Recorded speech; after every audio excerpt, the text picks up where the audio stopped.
Salut, c'est Van Geek pour la lecture de la Confession d'un enfant du siècle d'Alfred de Musset.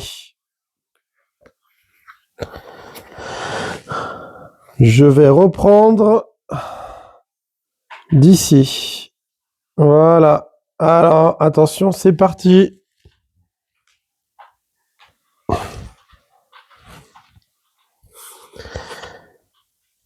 Le fleuve de la vie charrie de grands glaçons sur lesquels flottent les ours du pôle. Point.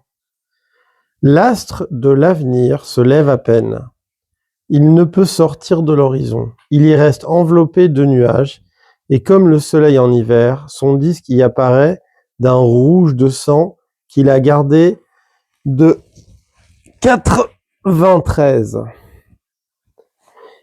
Il n'y a plus d'amour, et il n'y a plus de gloire. Quelle épaisse nuit sur la terre. Et nous serons morts quand il fera jour. Voici donc ce que disait le corps. L'homme est ici-bas pour se servir de ses sens. Il a plus ou moins de morceaux d'un métal jaune ou blanc avec quoi il a droit à plus ou moins d'estime. Manger, boire et dormir, c'est vivre. Quant au lien qui existe entre les hommes, l'amitié consiste à prêter de l'argent, mais il est rare d'avoir un ami qu'on puisse aimer assez pour cela. La parenté sert aux héritages. L'amour est un exercice du corps. La seule jouissance intellectuelle est la vanité. De même que dans la machine pneumatique, une balle de plomb et un duvet tombent aussi vite l'un que l'autre dans le vide. Ainsi, les plus fermes esprits subirent alors le même sort que les plus faibles et tombèrent aussi avant dans les ténèbres. De quoi sert la force lorsqu'elle manque de point d'appui ? Il n'y a point de ressource contre le vide. Je n'en veux d'autre preuve que Goethe lui-même, qui, lorsqu'il nous fit tant de mal, avait ressenti la souffrance de Faust avant de la répandre et avait succombé, comme tant d'autres, lui, fils de Spinoza, qui n'avait qu'à toucher la terre pour revivre comme le fabuleux Anté. Mais, pareil à la peste asiatique exhalée des vapeurs du Gange, l'affreuse désespérance marchait à grands pas sur la terre. Déjà Chateaubriand, prince de poésie, enveloppant l'horrible idole de son manteau de pèlerin, l'avait placée sur un autel de marbre au milieu des parfums des encensoirs sacrés. Déjà pleins d'une force désormais inutile, les enfants du siècle raidissaient leurs mains oisives et buvaient dans leurs coupes stériles le breuvage empoisonné. Déjà tout s'abîmait, mais les chacals sortirent de terre, une littérature cadavéreuse et infecte, qui n'avait que la forme, mais une forme hideuse commença d'arroser d'un sang fétide tous les monstres de la nature, qui oseraient jamais raconter ce qui se passait alors dans les collèges. Les hommes doutaient de tout, les jeunes gens nièrent tout. Les poètes chantaient le désespoir, les jeunes gens sortirent des écoles avec le front serein, le visage frais et vermeil et le blasphème à la bouche. D'ailleurs, le caractère français de sa nature est gai et ouvert, prédominant toujours, les cerveaux se remplirent aisément des idées anglaises et allemandes, mais le cœur trop léger pour lutter et pour souffrir se flétrirent. Mais les cœurs trop légers pour lutter et pour souffrir se flétrirent comme des fleurs fanées. Ainsi le principe de mort descendit froidement et sans secousse de la tête aux entrailles. Au lieu d'avoir l'enthousiasme du mal, nous n'eûmes que l'abnégation du bien. Au lieu du désespoir, l'insensibilité des enfants de 15 ans, assis nonchalamment sous des arbrisseaux en fleurs, tenaient par passe-temps des propos qui auraient fait frémir d'horreur les bosquets immobiles de Versailles.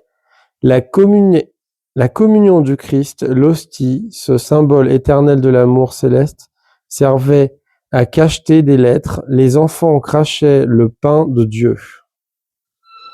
Heureux ceux qui échappèrent à ces temps. Heureux ceux qui passèrent sur les abîmes en regardant le ciel. Il n'y eut sans doute, et cela nous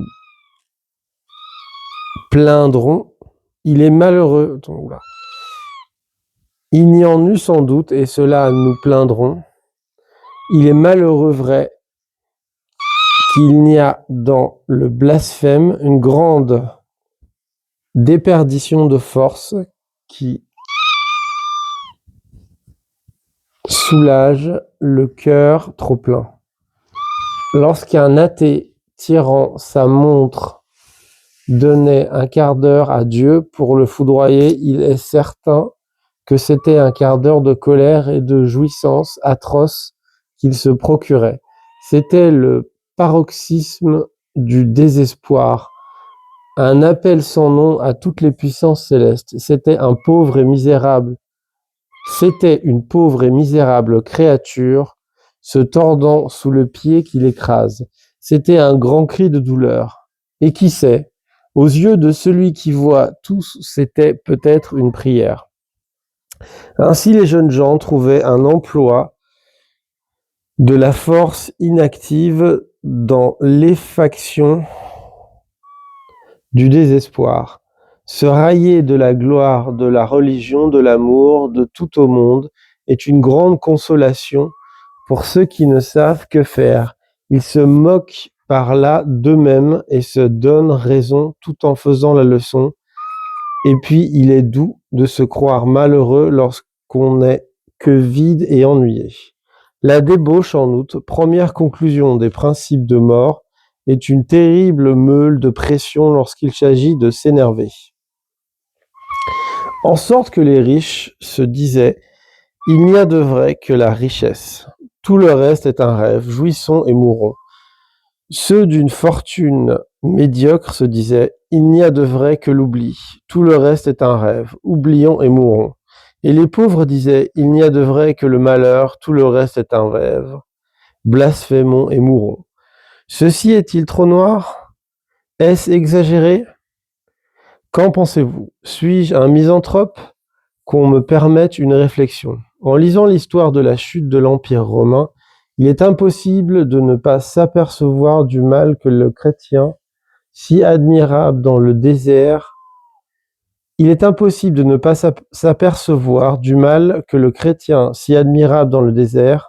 firent à l'État dès qu'ils eurent la puissance.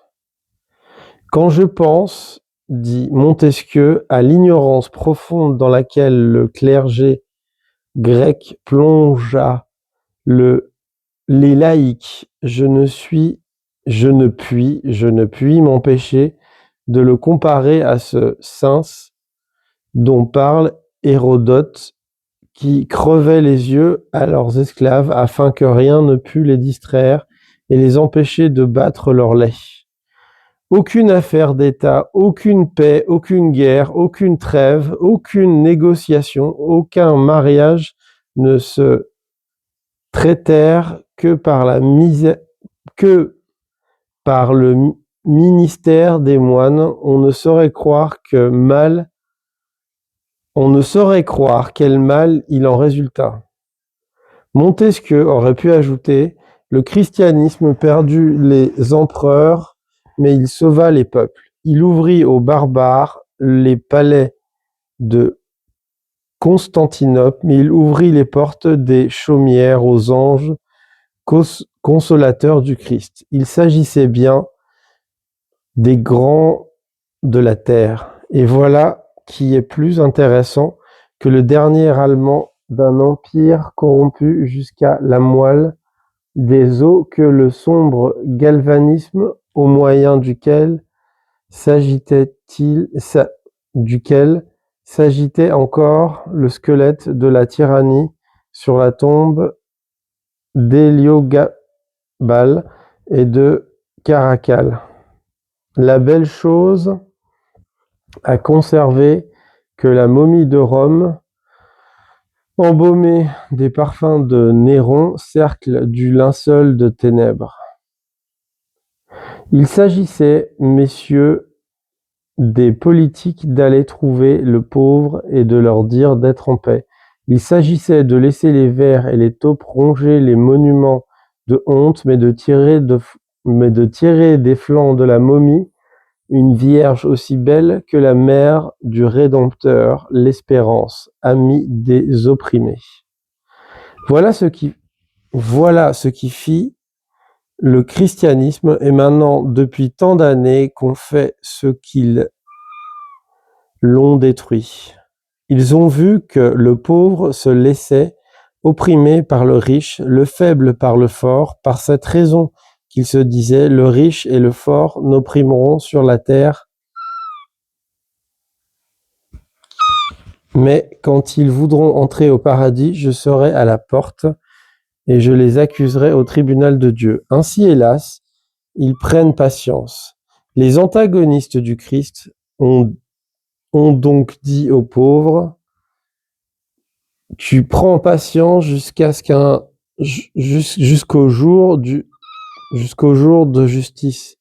Il n'y a point de justice, tu attends la vie éternelle pour y réclamer ta vengeance. Il n'y a point de vie éternelle, tu amasses dans un flacon tes larmes et celles de ta famille, les cris de tes enfants et les sanglots de ta femme pour les porter aux pieds de Dieu à l'heure de ta mort. Il n'y a point de Dieu. Alors il est certain que le pauvre a séché ses larmes, qu'il a dit à sa femme de se taire, à ses enfants de venir avec lui et qu'il s'est redressé sur la glèbe avec la force d'un taureau. Il a dit aux riches, toi qui m'opprimes, tu n'es qu'un homme, et aux prêtres, tu as menti, toi qui m'as consolé. C'était justement là ce que voulaient les antagonistes du Christ. Peut-être croyaient-ils faire ainsi le bonheur des hommes en envoyant le pauvre à la conquête de la liberté. Mais si le pauvre, ayant bien compris une fois que les prêtres le trompent, que les riches le dérobent, que tous les hommes ont les mêmes droits, que tous les biens sont de ce monde et que sa misère est simple, si le pauvre, croyant à lui et à ses deux bras pour toute croyance, s'est mis un beau jour, guère aux riches, à moi aussi la jouissance ici-bas, puisqu'il n'y en a pas d'autre. À moi la terre, puisque le ciel est vide.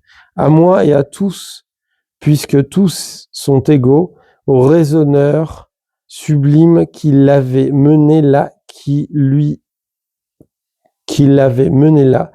que lui direz-vous s'il est vaincu?